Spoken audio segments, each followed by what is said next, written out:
Madame, monsieur, bonjour. Aujourd'hui, j'avais envie de vous parler de matériel de tournage quand on fait du journalisme à la télévision. Caméra, micro, trépied, réglages et les matériels qui diffèrent selon les chaînes de télévision. Et ça permet de se rendre un petit peu compte de la réalité du milieu et de la profession. Et je vous mettrai en même temps des images pour illustrer de quoi je parle pour que ce soit plus facile à comprendre. Allez, c'est parti.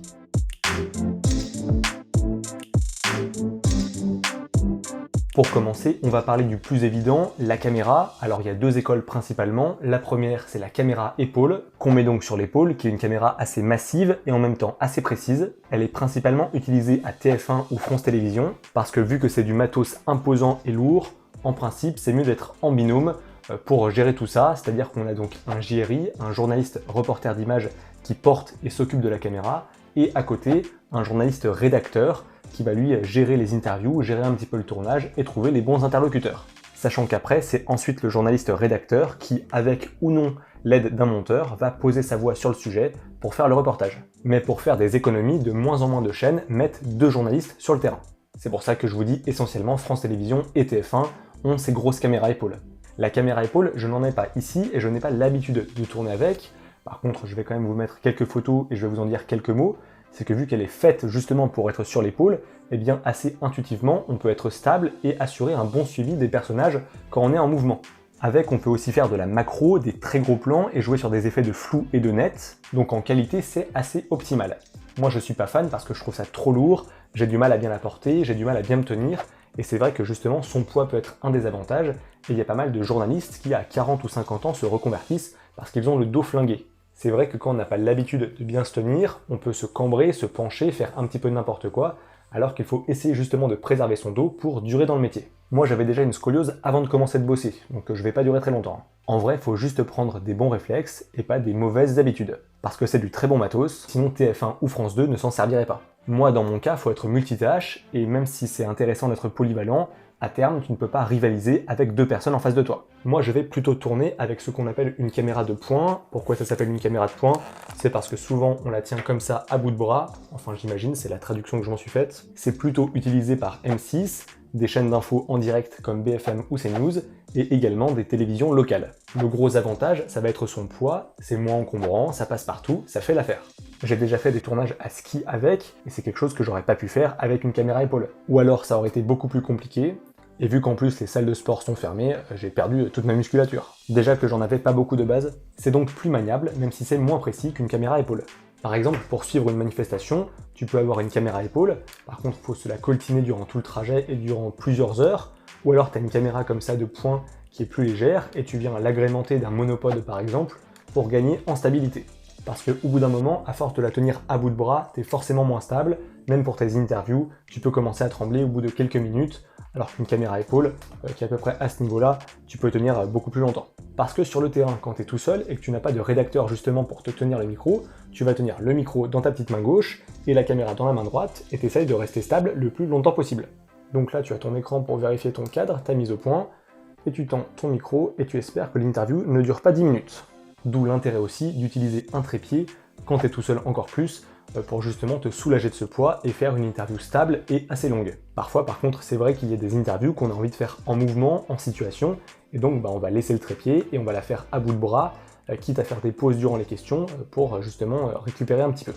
Niveau réglage, on va avoir des choses assez similaires sur les deux caméras avec plusieurs bagues à proximité de l'objectif. La première c'est la bague de mise au point pour faire sa netteté, mise au point qu'on peut associer avec la fonction picking qui s'active par ici sur le boîtier et qui va en fait sur votre retour LCD surligner les choses qui sont bien nettes sur votre image. C'est assez pratique, notamment en interview quand on est un petit peu dans le rush pour être bien sûr que l'interview va être nette et pas floue. Là avec la petite molette, c'est la bague de zoom et juste derrière on a ce qu'on appelle le diaphragme ou le diaph comme les pros aiment l'appeler, c'est ce qui va régler la luminosité qui rentre dans votre objectif. Et là où pour un appareil photo, on va avoir ce qu'on appelle des filtres polarisants qui viennent se poser sur l'objectif pour restreindre la quantité de lumière quand il y a beaucoup de soleil par exemple, et bien nous c'est déjà tout intégré dans la caméra.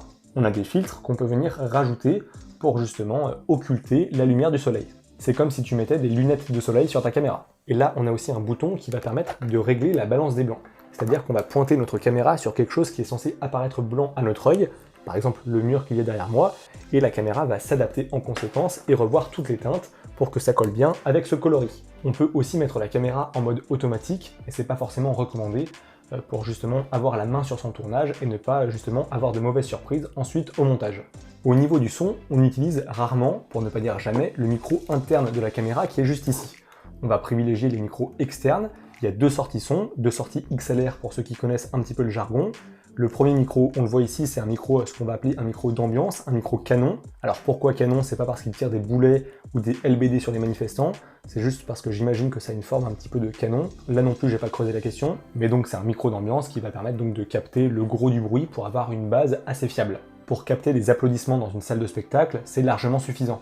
Par contre, si on veut un son beaucoup plus précis, on va utiliser d'autres types de micros qu'on vient donc brancher sur un autre canal, un son plus précis notamment pour les interviews, avec donc soit le micro-main, qui permet donc de faire des micro-trottoirs, des prises de parole, des conférences de presse.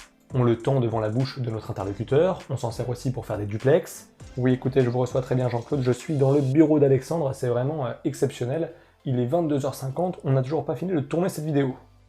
Ou alors, autre option, le micro-cravate, comme je porte actuellement là pour cette vidéo, et qu'on va venir installer sur notre interlocuteur pour avoir un son nickel, et qui va nous permettre de ne pas avoir en plus à tendre le micro pour bien l'entendre. On lui attache sur son vêtement, et ensuite, et lui et nous sommes libres de nos mouvements pour bouger comme on veut pour l'interview.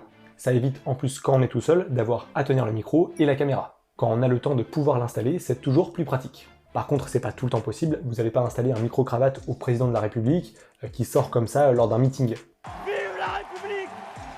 Vive la France! Pour aller avec le son, on a une sortie casque pour venir par exemple brancher ses écouteurs et entendre en direct le retour sonore de ses micros. Parce que c'est notre projet! Le casque ou les écouteurs, ça permet forcément d'être plus précis. Dès qu'il y a un grésillement, dès qu'il y a un bug, dès qu'il y a un POC, dès qu'il y a du vent dans un micro, on va l'entendre. Alors qu'on peut pas s'en rendre compte si on se fie juste à notre écran. D'où l'intérêt aussi de paramétrer ces micros en mode manuel pour bien régler la sensibilité de tout ça pour éviter les mauvaises surprises. C'est plein de petites choses, de petits détails, mais qui peuvent faire la différence. Très rapidement, je vous parle aussi de deux autres modes de tournage qui prennent de plus en plus d'ampleur dans le monde du journalisme. On a le tournage avec les appareils photo, que ce soit des boîtiers réflexes ou des boîtiers hybrides, etc., comme je peux le faire là actuellement pour YouTube. On se sert des appareils photo dans les émissions de sport, par exemple. J'avais tourné un reportage pour Stade 2 qui a été tourné avec un Canon 6D, donc un boîtier plus haut de gamme que celui-ci, mais un appareil photo, et je trouve que le rendu de l'image est plus intéressant que ce que peut proposer une caméra de reportage qui va être un peu plus lisse. Même chose pour les interviews, que ce soit des entretiens sportifs ou non, t'as des interviews qui sont très travaillées, très mises en scène, avec différentes valeurs de caméra, avec des gros plans, avec du flou derrière, et tout ça tu peux l'obtenir avec des appareils photo. Et en plus ça c'est encore plus léger qu'une caméra de poing, ou même quand tu veux aller en manifestation, il y a de plus en plus de gens qui filment soit avec leur téléphone, soit avec leur appareil photo. C'est vrai qu'il y a une qualité d'image qui peut commencer un petit peu à ringardiser les autres caméras, parce que celles-ci elles peuvent avoir 4 ou 5 ans et tu sens que ça commence à vieillir. Alors que là tu peux avoir de la 4K, tu peux avoir des choses hyper intéressantes, mais malgré tout c'est pas comparable, une caméra pour faire du YouTube, du vlog, etc. Alors que là en face, tu as une caméra avec un vrai zoom qui permet de faire des gros plans, qui a des sorties son, qui permet d'être optimisé en fait pour un travail professionnel. Faut adapter son tournage en conséquence, et j'en parlerai peut-être dans une prochaine vidéo si ça vous intéresse. La deuxième tendance de reportage qui est à la mode, c'est celle du mojo, du mobile journalism, donc le journalisme mobile qui se fait avec un smartphone, en l'occurrence souvent avec des iPhones, parce que ça fait un peu référence en termes de qualité d'image. On installe le téléphone dans une sorte de cage avec des poignées pour être stable et éviter de trembler, et ensuite on a des petites griffes juste au-dessus qui vont nous permettre de venir rajouter des micros qu'on va venir brancher sur notre téléphone pour avoir un son satisfaisant. On installe ensuite une application de tournage et c'est parti. Là aussi de ça je peux vous en parler dans une prochaine vidéo si ça vous intéresse. Bon, je pense que pour aujourd'hui on a fait un petit tour d'horizon plutôt cool, vous aurez vu un peu globalement les différentes choses qu'on peut mettre en place sur un tournage en termes de matériel, en termes de réglage pour justement que les choses se passent globalement bien. Bon, après c'est comme le vélo, une fois que c'est appris, ça ne s'oublie pas et ça revient assez intuitivement. Mais bon, c'est vrai que quand t'es tout seul, eh bien t'as plein de choses à gérer, à penser, et parfois en plus vient se rajouter le stress, le rush, etc. Donc faut réussir malgré tout à garder son calme pour mettre tout en application pour réussir son tournage au maximum et livrer un reportage correct que vous verrez au journal, à la télévision. J'espère maintenant que vous aurez tout ça en tête quand vous regarderez le JT. N'hésitez pas à liker, commenter, partager et surtout à vous abonner à la chaîne. On se retrouve très prochainement, d'ici là portez-vous bien et tenez-vous informés. Ciao.